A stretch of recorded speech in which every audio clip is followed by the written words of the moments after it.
అందరికీ వందనాలు, స్తోత్రాలు. మొదటి గుడారాల పండుగ సరిగ్గా లెక్కబెట్టిన రోజు ఇస్తలు తెస్తామని 80 ఇస్తలు తెచ్చాను. ఇద్దరు ఎక్కువైతే మరలా సైకిల్ ఇచ్చి పంపించా, ఇంకా 2 తక్కువ తెమ్మని. అంటే 82 మంది వచ్చారు గుడారాల పండుగకి. మొదటి గుడారాల పండుగ అది 14వ మైలు లేమల్లిలో జరిగింది.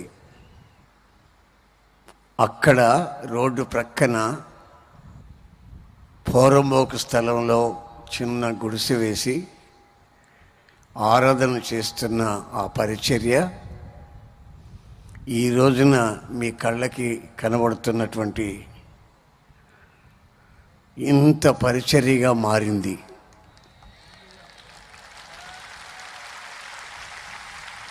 ఇది ఒక మనిషి ద్వారా కలిగింది కాదు, ఇది కేవలం పరిశుద్ధాత్ముని ద్వారా కలిగింది. ఆయనకే మనం స్తుతి చెల్లించాలి. ఏ ఒక్క మనిషి మహిమపరచబడేదానికి లేదు. పౌలు రాస్తున్నాడు ఒక మాట, హెబ్రీ పత్రిక 10వ అధ్యాయం 24వ వాక్యం. కొందరు మానుకొనున్నట్లుగా సమాజముగా కూడుట మానక ఒకనినొకడు హెచ్చరించుచు ఆ దినము సమీపించుట మీరు చూచిన కొలది మరి ఎక్కువగా అలాగూ చేయుడి. కొందరు ఇలా దేవుని సన్నిధిలో కూడుకోవటం, ఒకప్పుడు కూడుకునేవాళ్ళు ఇప్పుడు మానేశారు. ఇప్పుడు వాళ్ళ కథ ఎక్కడి దాకా వచ్చిందంటే, సంవత్సరానికి ఒకసారి కిస్మిస్ పండగకి వెళ్ళి ఒక ఆప్లీస్కాయ ఇచ్చి దండం పెట్టుకొని వచ్చేస్తున్నారు.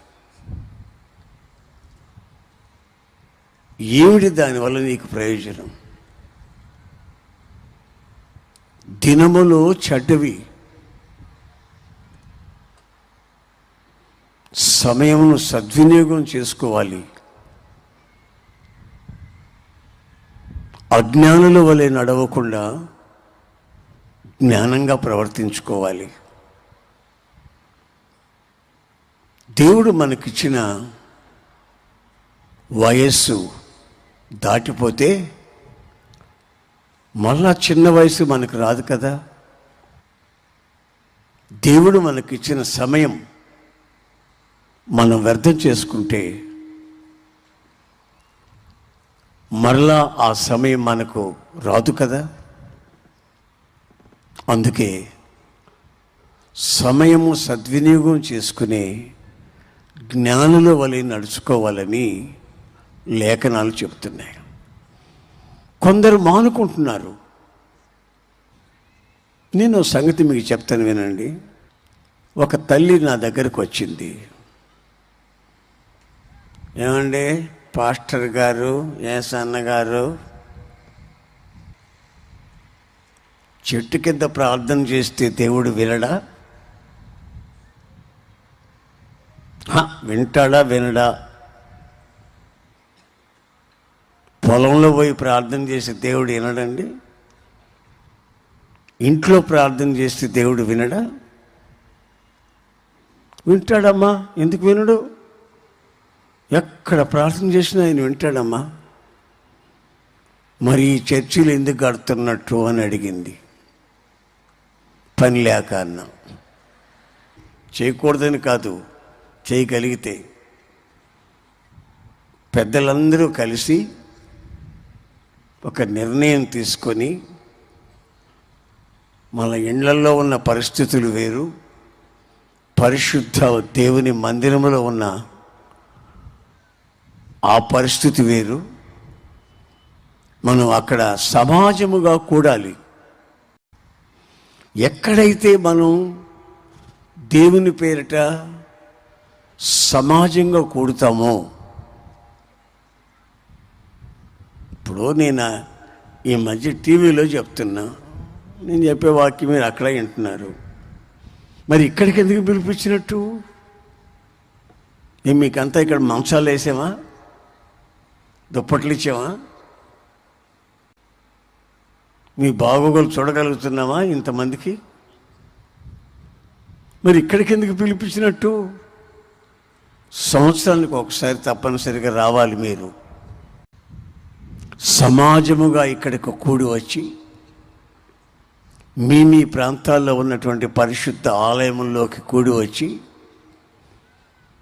దేవుని మందిరాలలో ఉన్నటువంటి ఆశీర్వాదాన్ని తప్పనిసరిగా అనుభవించాలి.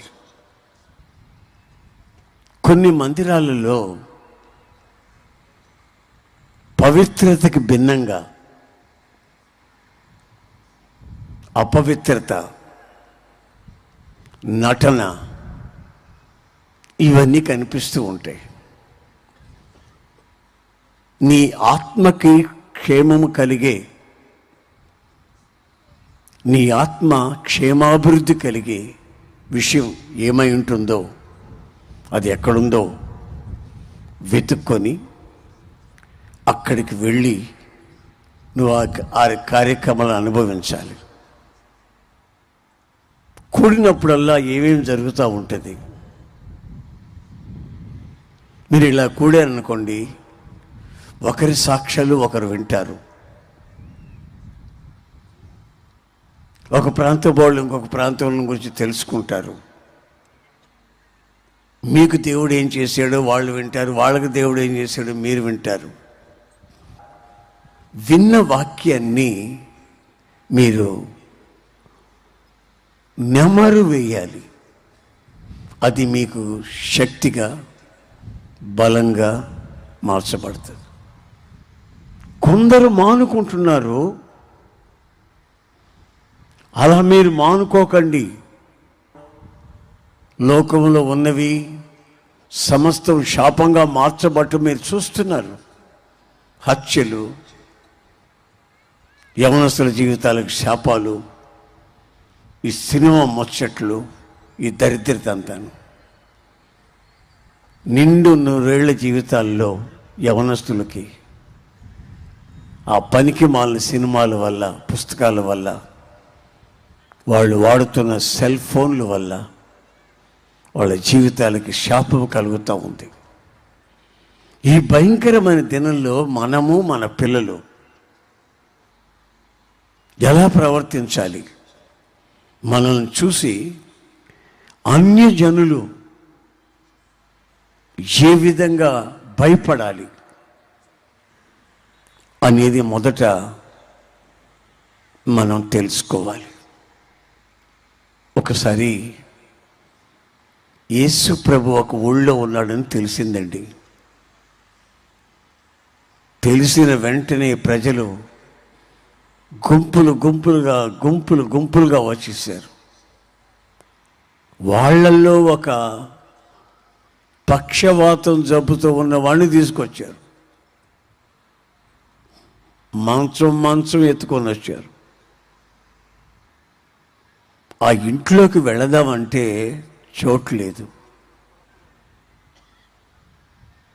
ఎవరో ఒక ఐడియా చెప్పాడు. పైన మట్టి మిద్దే కదా, అది తీసేయి, ఆయన ముందు దించండి, ఏం జరుగుతుందో చూద్దామని. యేసుప్రభు అక్కడ ఉన్నాడండి. జనం అక్కడ కూడి వచ్చారు. ఇప్పుడు పరిశుద్ధాత్మ దేవుడు ఇక్కడ ఉన్నాడండి. మీరంతా కూడి వచ్చారు. ఆత్మతో సత్యంతో ఆరాధించేదానికి వచ్చారు. కొందరు కన్నీళ్లతో రావచ్చు, కొందరు కుటుంబ సమస్యల్లో రావచ్చు, నిందలు అనుభవించే వాళ్ళే ఉండొచ్చు. అప్పుడు యేసు ప్రభు దగ్గరకు వస్తే అక్కడికి ప్రజలు కూడి వచ్చారు. కూడి రావడం మానకండి అని చెప్తుంది వాక్యం. కూడి వచ్చారు, ఆ మంచాన్ని పై నుంచి పట్టి దించారు, ఆయన ఎదుటికి దించారు. ఆయన మొదట ఏమన్నాడు తెలుసా? సచ్చోడా లేచి నడవరా అని అనలా. బైబిల్ చదివేటప్పుడు ఈ మాటలు మీరు గుర్తుపట్టాలా. నా దగ్గరకు వచ్చావు బాగుపడతావని లేచి నడవరా అని అనలా. ఏమన్నాడు తెలుసా? నీ పాపములు క్షమించబడ్డాయని చెప్పాడు.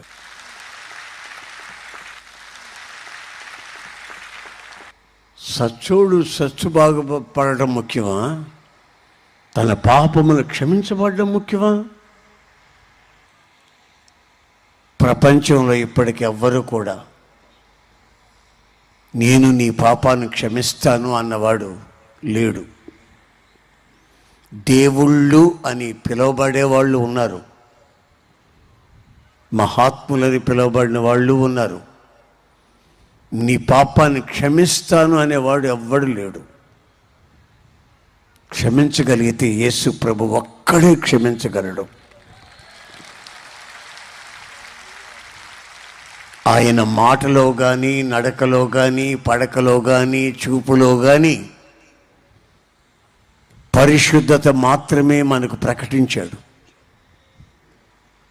ఆయనకి బావలు లేరు, బావమర్దులు లేరు, మర్దలు లేరు, అత్తమామలు లేరు. ఆయన ఆజన్మ బ్రహ్మచారి, పరిశుద్ధుడు. ఆ పరిశుద్ధుడు మన వ్యక్తిగత జీవితాన్ని పరిశుద్ధపరచగలడు. గనుక పక్షవాతంతో ఆయన ముందుకు దిగినటువంటి వ్యక్తికి ఇప్పుడు ఏం కావాలి? స్వస్థత ముఖ్యం, పాప క్షమాపణ ముఖ్యం. పాపములు క్షమించాను అని చెప్పి తన విశ్వాసాన్ని బట్టి ఇప్పుడు నువ్వు బాగుపడి వెళ్ళిపోమన్నాడు. ఇంతకాలం అనుభవించారు కదా, సినిమాలు తిరిగారు, ప్యాకెట్ ఆడారు, చుట్ట, బీడీ, సిగరెట్ కంపులన్నీ ఉన్నాయి. అదేదో ఉందిగా, ఎప్పుడు నవలుతూ ఉంటాడు ఒక్కొక్కడు, నాలుగు కింద పుండు పుట్టేట్టు, పాన్ పరాక, ఎన్ని అనుభవించి అయిపోయింది. ఇక మీదట శేష జీవితం నా శరీరం, నా ప్రాణం నా ప్రభువుకి అంకితం ఇస్తున్నానని ఈ సభలలో ఒక నిర్ణయం మీరు తీసుకోవాలి. మీ ఆత్మలు పరిశుద్ధపరచబడాలని, మీ ఆత్మల్ని తీసుకెళ్ళి నా ప్రభు అయిన యేసుకి మిమ్మల్ని అప్పచెప్పాలనే ఒక ఆశ. గనుక నా ప్రియమైన సహోదరులారా, మొదట నీవు పొందవలసింది పాప క్షమాపణ, రెండవది స్వస్థత. మనకు సర్వాంతర్యామి మన ప్రభు అయిన యేసుక్రీస్తు ఉన్నాడు. మనం కూడి వచ్చినప్పుడల్లా ఆయన మనకు సహాయం చేస్తూ ఉన్నాడు. యేసు ప్రభు ఆ ఊరు నుండి మరొక ఊరికి వెళ్ళిపోయాడు, గలిలయ ప్రాంతానికి వెళ్ళిపోయాడు.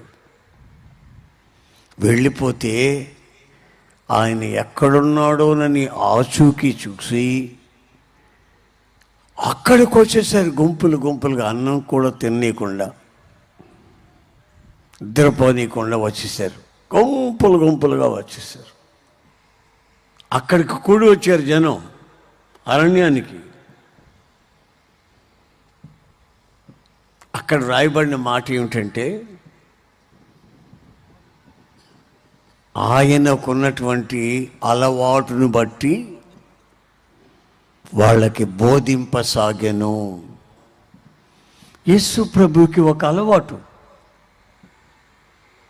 ఏమిటి అలవాటు అంటే, నలుగురు ఐదుగురు కనబడితే అక్కడ ప్రారంభిస్తాడు నెమ్మదిగా దేవుని వాక్యం. మన వాళ్ళు ఇద్దరు ముగ్గురు కలిస్తే పనికి మాలినటువంటి జోకులు నవ్వుకోవటం, ఇకిలించుకోవటం వాళ్ళ అలవాటు అది. మరి యేసయ్య అలవాటు ఏంటి? జనం వచ్చారు, కూడుకున్నారు, కూడుకున్న వెంటనే ఆయన ప్రారంభిస్తున్నాడు. నువ్వు ఎక్కడ కూడుకుంటున్నావు? బస్ స్టాండ్లోనా, తాలూకా ఆఫీసులోనా, పంచాయతీ ఆఫీసులోనా? నువ్వు కూడుకోవాల్సింది ఎక్కడ? దేవుని మందిరములో, జీవము గల దేవుని మందిరములో. జీవము గల దేవుని మందిరములో నువ్వు కూడుకున్నప్పుడు ఆయన అలవాటును బట్టి, ఆయనకి కొన్ని అలవాట్లు ఉన్నాయండి యేసు ప్రభువుకి. మరి మీకేం అలవాట్లు ఉన్నాయో నాకు తెలియదు. బైబిల్ అనేది ఏమిటంటే, ప్రతి ఉదయకాలం ఆయన ముఖాన్ని చూసి మనం తృప్తిపరచబడాలి. యేసయ్య ముఖం చూసి తృప్తిపరచబడాలి. మనకు ఆయన తప్ప ఎవరు లేరు. ఆయన కృపలేని క్షణాన్ని నేను ఊహించలేకపోతున్నాను. ఊహ కూడా ఆ క్షణం వద్దనుకుంటున్నాను. కోప్పడుతూనే ఉన్నాడు, వాత్సల్యం చూపుతూనే ఉన్నాడు. ఏమిటో ఆయన ఏమిటో మనకు అర్థం కావట్లేదు. అంతటి గనుడు, మహాగనుడు,